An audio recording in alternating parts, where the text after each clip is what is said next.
So you remember the Godzilla teaser trailer is in the museum, and I think a Yes, teacher with a bunch of students, and they're looking at the skeletons, the dinosaurs, and then yes. suddenly the big Godzilla foot comes in, and somebody at DreamWorks marketing thought, oh, and the tagline was this summer, size matters. So what they did, they got the same actors, the same location, the same set, shot an identical looking teaser trailer. You'd think, oh God, here's the Godzilla trailer again, right?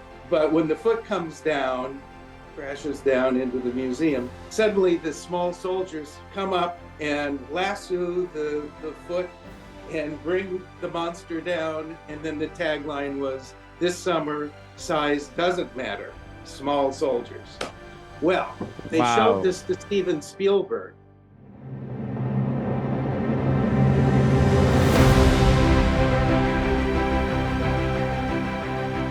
Oh, I just wanted to have a conversation. That's all about small soldiers and just a bunch of other, you know, casual conversation, whatever comes up. There's nothing planned. Okay. Was it your first time working with Joe on the Small Soldiers, or had you worked with him before as well? No, no. Actually, Joe and I met back in the 1970s. Okay. Uh, I I worked on a movie that was distributed by Roger Corman at New World Pictures, and that's where I first met Joe because he was in the trailer department, and I ended up cutting a trailer for the movie. It was called Dynamite Women. Actually, it was retitled to The Great Texas Dynamite Chase. But I did the ad campaigns and stuff for it since I had worked on the movie. That's where I first met Joe. And then years later, we worked together on a movie that John Landis produced, kind of like Eh, Kentucky Fried Theater, Amazon Women Okay. on the Moon. So I ended up editing most of Joe's segments of that. And Okay. when he needed an editor for the Burbs, I worked on that, and then Matinee and a couple of TV pilots, I think. So yeah, we had done a few things before Small Soldiers came along. Great. When did you get involved in Small Soldiers? Was it at the production stage, or was it pre-production? Uh, well, trying to remember, I think I came in maybe a week or two before they started shooting to Okay. set up the editing room. And Small Soldiers, they had a release date set in stone before they even started shooting the movie. Yeah. So it was a race against time the whole way. Um, it was a 4 month shoot and like 3.5 months of post, which is like ridiculous for Insane. a movie like Yeah. that. Yeah. It was kind of the beginning of CGI. Was still rather new and expensive. Um, I think we ended up with 350 some odd effect shots, CGI effect shots, uh, mostly to move the characters that they can't do with puppets, when they're jumping around or something. Right. Right. So at the time, 350 shots seemed like enormous, especially with the lack of time we had. Nowadays, I mean, they have thousands of CGI shots in a big tentpole movie. Right. So yeah, it was like I say, a race against time. Normally on a movie like that, you'd have at least 6, 7, 8 months of post production. So what it meant was while they were shooting, we would have to lock sequences to send to ILM to start the visual effects. So that meant Joe would have to come in on a Saturday, would work all day Saturday, locking a 2-minute scene, and that would get sent to ILM. Otherwise, they'd never meet that schedule. So it was a little crazy.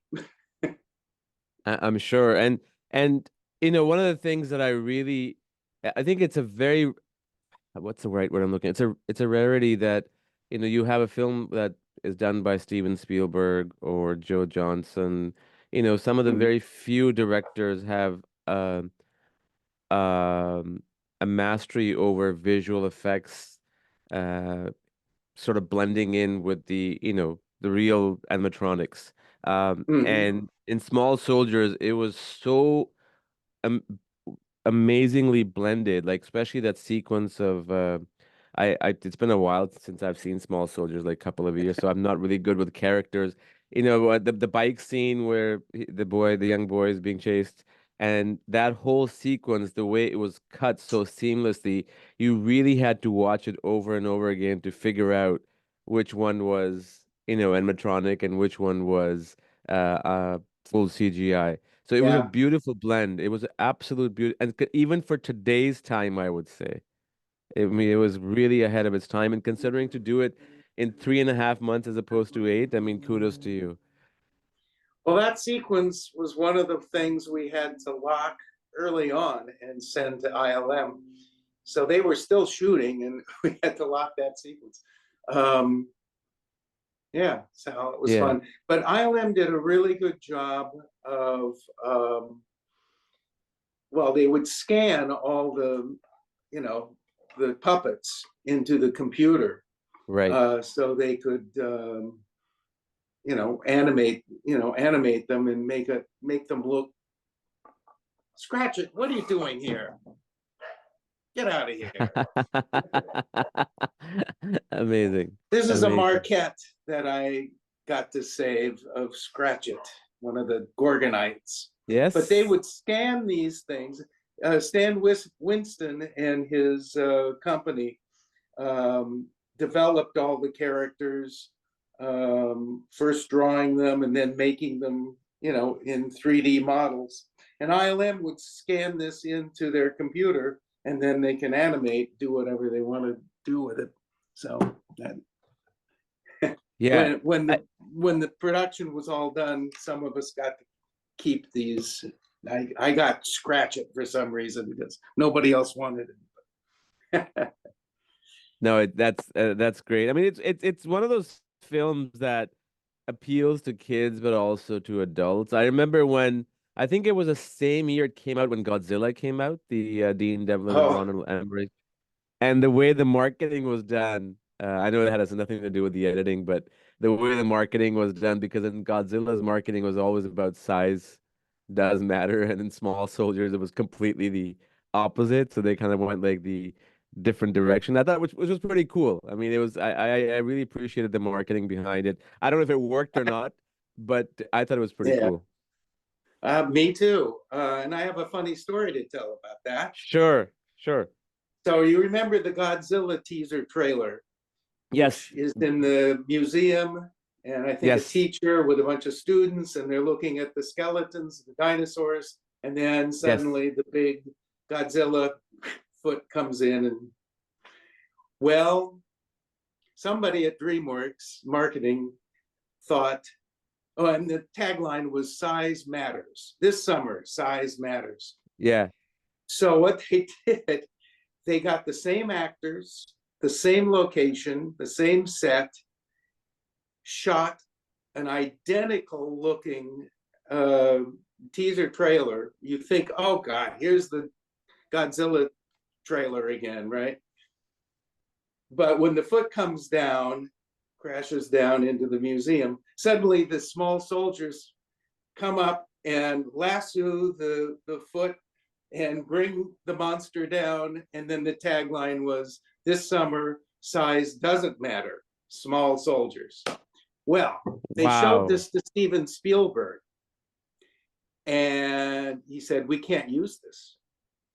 It looks so much like the original Sony Godzilla trailer that Sony Pictures is going to sue us. So Yeah. the whole thing got squashed. Nobody ever saw it. I was But gonna I say I thought it don't was remember really seeing funny. anything like that. Yeah. Yeah, yeah, that's actually pretty smart. But Steven Spielberg is absolutely right, because I was thinking in the back of my head, was there any legal ramifications to it, right? But at the same time, the genius behind is like capitalizing it for your own gain. But that's Yeah. what marketing is all about. Well, it was a brilliant idea, I thought, and a really funny parody. and it would have made the film. I think the trouble with Small Soldiers is that people perceived it as a kids movie because it was about toys, right? Yeah, yeah, Uh, and Spielberg, who had just shot Saving Private Ryan, right, told Joe, he said, "Look, we got to make this movie edgy." Of course, that's Joe's trademark, Gremlins and everything. right, Uh, Make it edgy, when the soldier has a knife and slashes the boy's hand, go ahead and show some blood, make it, we got to make this thing appeal to an older, teenage audience, young adults, right. not just kids. And that became, of course, Joe went all out with that. That became a huge problem because Katzenberg, Spielberg's partner at DreamWorks, Right. had made this huge promotional deal with Burger King. And in the contract, it stipulated that the movie would not be anything more than a PG. Well, when we Oh, submitted the movie to the ratings board, we got an R rating because there hmm, was so much child endangerment, violence, explosions. They drug Phil Hartman and his wife. Yeah. So there was no way we would get a PG. And Katzenberg freaked out and said, "We're going to lose millions of dollars." So we had to do a lot of last minute trimming and cutting to kind of cut down on the violence at least. And it went back and forth and back and forth. Finally, we got a PG-13, which is what Gremlins was, PG-13. And Burger King was not too thrilled, but somehow they worked it out because they had made all these promotional toys as giveaways with Burger King or something. And anyway, so that added problems. Spielberg, it was like the left hand didn't know what the right hand was doing. Spielberg right. didn't know they had this contract with Burger King for a PG. And he was telling Joe, the director, go ahead, make it edgy, make it violent. Anyway. Yeah. No, no, no. That's a good story to share. Thank you so much. Going back to Godzilla for a second, I'm not trying to talk about that film, but I just remember when that very first teaser of Godzilla came out of the man fishing and I don't know if you remember the Godzilla kind of comes out of the water and it was right, I think a couple of years after Independence Day, right? So everybody that summer, like it was going to be the biggest Memorial Day weekend film. Oh Everybody yeah. was looking forward to it, and it opened with the bang, but then it tanked right after that. And then a lot of people, I think, I don't know, I don't have any data to back that up, obviously, and I don't think anybody does. But I wonder if that counter programming of Small Soldiers, as opposed to Godzilla, did it help the film or did it not help the film with Godzilla tanking? That size matters, size doesn't matter. Oh, I have no idea. Yeah, neither. I'm just fascinated by all these, things that go behind the scene and what happens and what doesn't happen. But, going Yeah. back to soldiers, what was the toughest? Well, let me ask you this first. Were you on set as the dailies were coming in, or were you in in an editing studio? Occasionally, I would go to the set.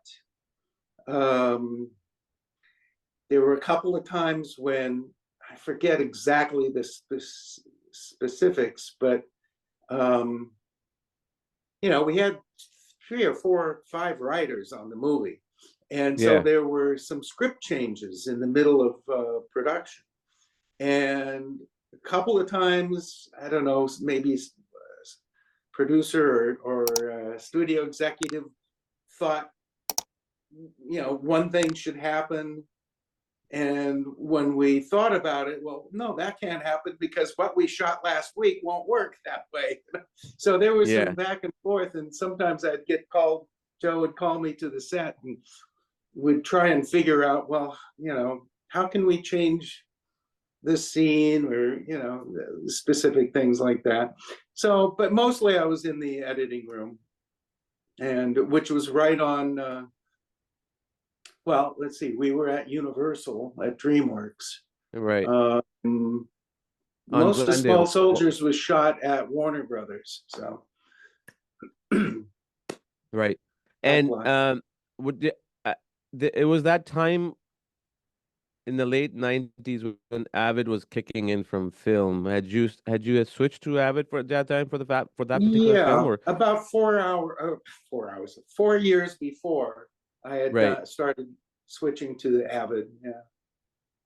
Okay. Okay. So, And any particular scene aside from the bicycle scene that was quite challenging as an editor, and if so, why? uh, I- working for, excuse me, working for Joe is actually a dream for an editor because Joe started in the editing room. So he makes things fairly easy. He knows how things will fit together usually. Um, so nothing was that difficult. I think uh, near the end of the movie where all hell's breaking loose and, you know, Chip Hazard is on a helicopter, like miniature helicopter and flying around. Just a lot of things going on at once. And to keep the comedy and the action, balanced in a way was maybe a little tricky sometimes. Mm, But yeah. yeah, that big assault on the house was fairly complex. A lot of different things going on. Um, and yeah, so Yeah. that was a challenge. Speaking of Chip Hazard, sorry, Chip Cap excuse me, Chip Hazard, he was perfectly casted. Like Tommy Lee Jones nailed that character. Yeah, that was partly, I think, what was his name? One of the executives at DreamWorks. They were all about hiring big name actors to do Yeah. their animated films. Yeah. Um, and I think they suggested that they get the Dirty Dozen, the surviving members of the Dirty Dozen, to play Right. the soldiers, which made for a really fun ADR looping session to have Ernest Borgnine and Jim Brown, and then of course Tommy Lee Jones came in to do the Chip Hazard. Frank Langella, meeting him was great. And then most fun for me, because I'm a big Spinal Tap fan, having Harry Shearer, Michael McKean, and um, what's his name? Let Sorry, me I'm look. blanking. That's okay. Anyway, to Um, have the three guys who did Spinal Tap do the Gorgonite voices, that was a lot of fun. yeah. Let me just look that up. Oh, I'll think of his Uh, name. He made all Michael those. McKean, Christopher Guest, Harry Shearer, Chris David. Guest, yeah, Yes. Chris Guest. Yeah. Yes. Yeah. Um, yeah, it's working with Joe, right?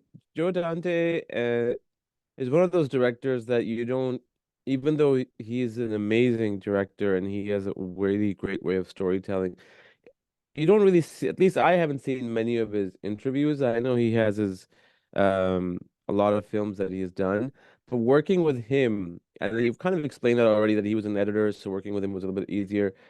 Mhm. Just as a human being, aside from the technical aspect, what was it working like with him? Well, we're kind of the same age, so we had a lot of similarities growing up, watching movies, Yeah. going to Saturday matinees, and so forth. So a lot of cultural things, pop culture things that we grew up with, Mad Magazine and whatnot. We kind of shared a lot of similarities. Mm, So that helps. So we got along, always got along really well. Um, and you know, a director needs to kind of trust the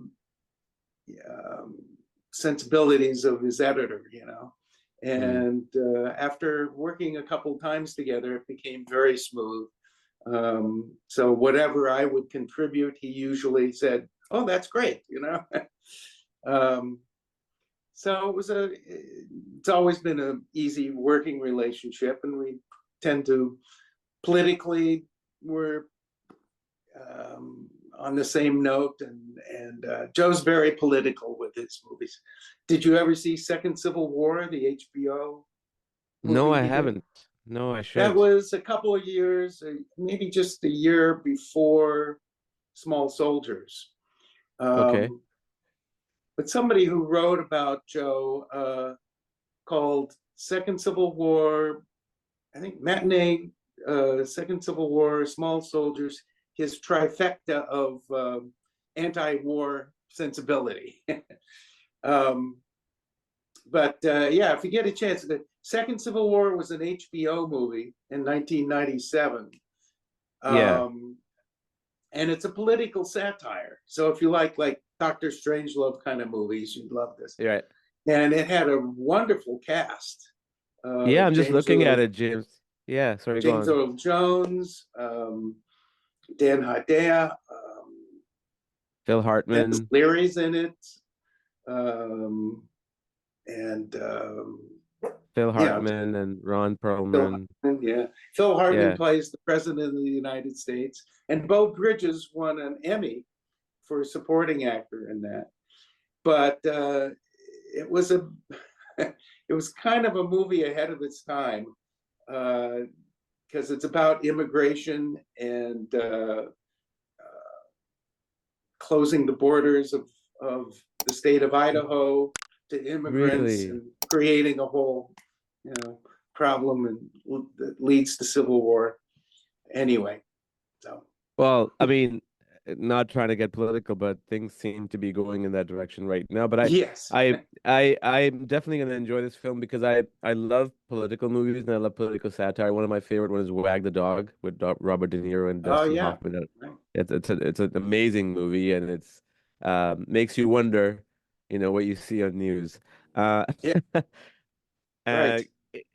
coming back to Small Soldiers, when the film came out, I think it was in June of 1998, if my memory serves me right, or July. I think it was July 10th. July 10th. Yes, Yeah. July 10th. How did as it's a different for an editor as opposed to for a producer, or executives and director.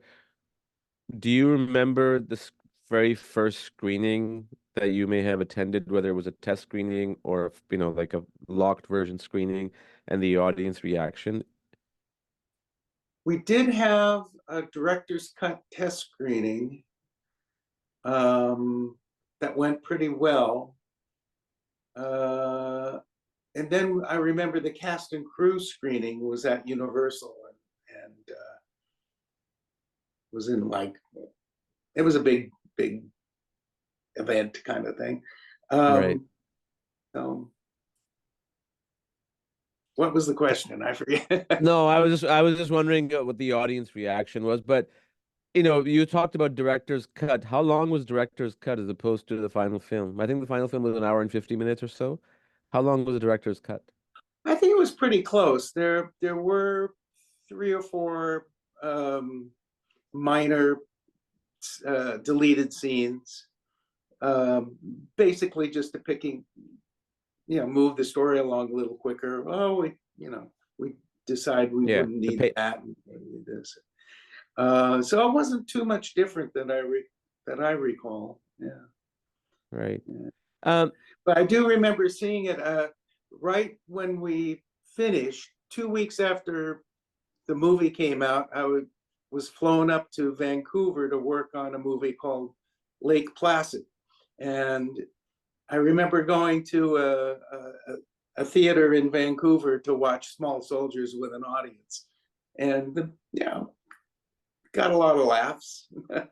Seemed to do yeah. well. The critics weren't really thrilled with the movie. I remember Roger Ebert really complained about the violence in the movie. This is a kid's movie. Why is it so violent? There's too many explosions.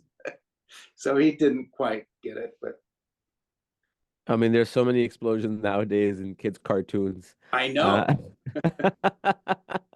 Uh, but I guess with time things change. You talked about Lake Placid. It just, you know, like a lot of people, I love, movies with monsters, right? So whether it's Jurassic Park, Anaconda. As a kid, I saw this movie when I was probably 10, and I shouldn't have seen that movie at that age. It was called The Alligator. It was called The Alligator. And it was just about this. If I remember, I haven't seen it since then. There was like a baby alligator, and they flush it down the toilet, and it goes into the sewage system, and it grows to be this big, alligator, and it like hunts the town. And then Lake Placid is obviously also about a crocodile or alligator.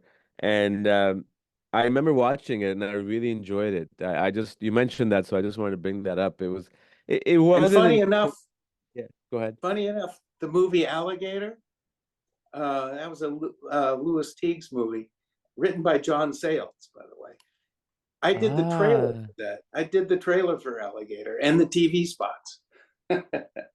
How old is that movie? It must have been in the mid It was 80s, right? 1980, 80, Yeah. 81, something like that.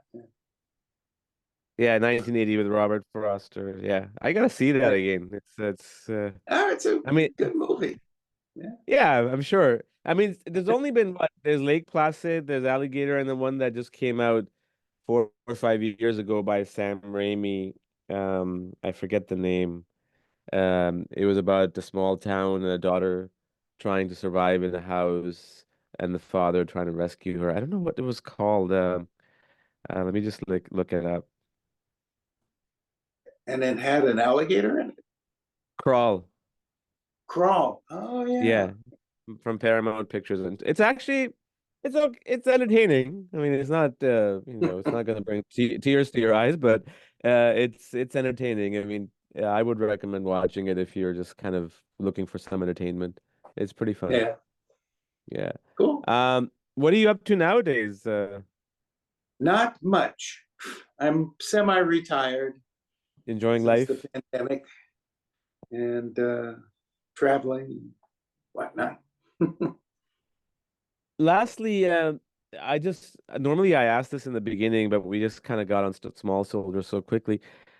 If you would be comfortable just sharing your journey as an editor, how it all began, what inspired you, was it a particular movie or particular editor?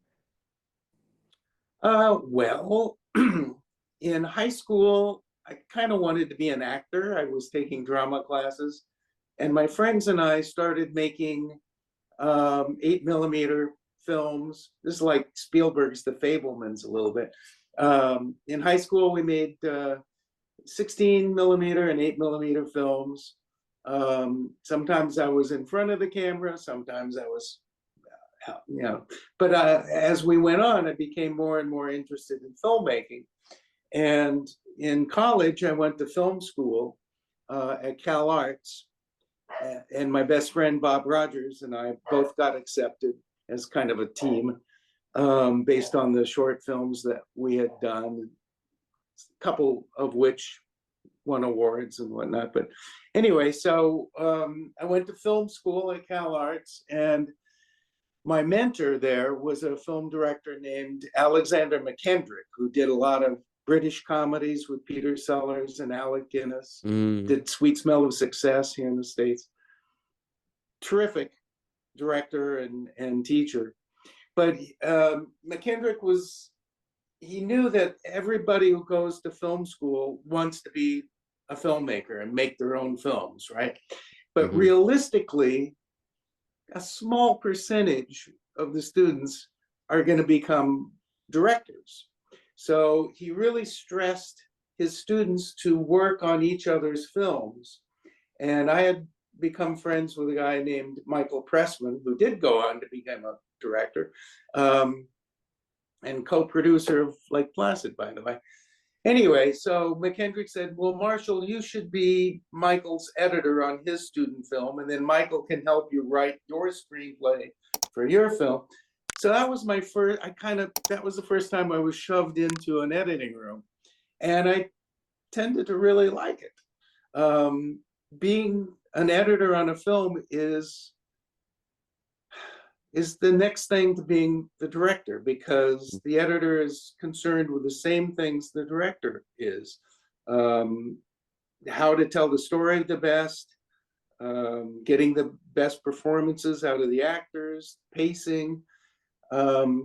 So I always said that if the director is like the captain of the ship, the editor is the first lieutenant, the next step down. Yeah. Yeah. But I also, agree. as years went on, I started editing documentaries and working at different places, and a lot of trailers at New World and so forth. The more experiences I had with different directors, even Joe, I realized I don't want to direct. It's too chaotic. There's too, it's just being in the editing room and really concentrating on the creative elements, given to you.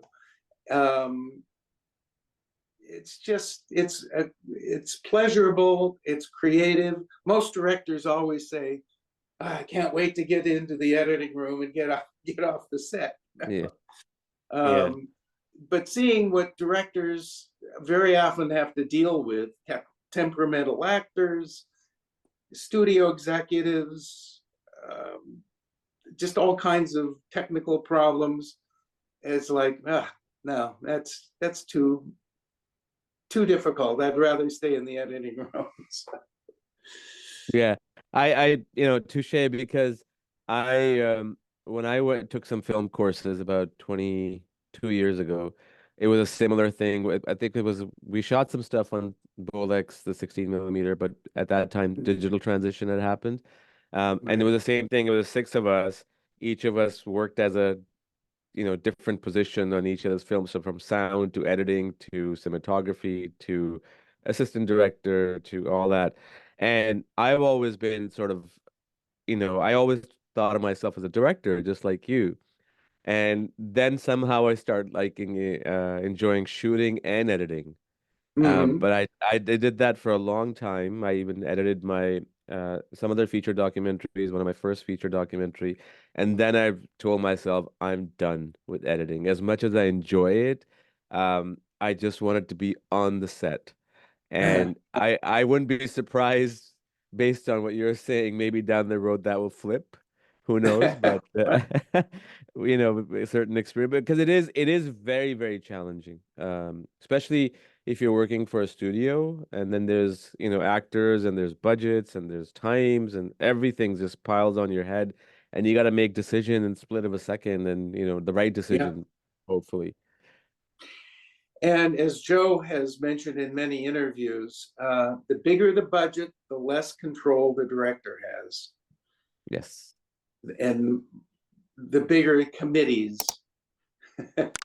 I agree. I agree wholeheartedly. Yeah, Which is one of the reasons I haven't moved in that direction of big budgets, because of that very reason of, having that full creative control.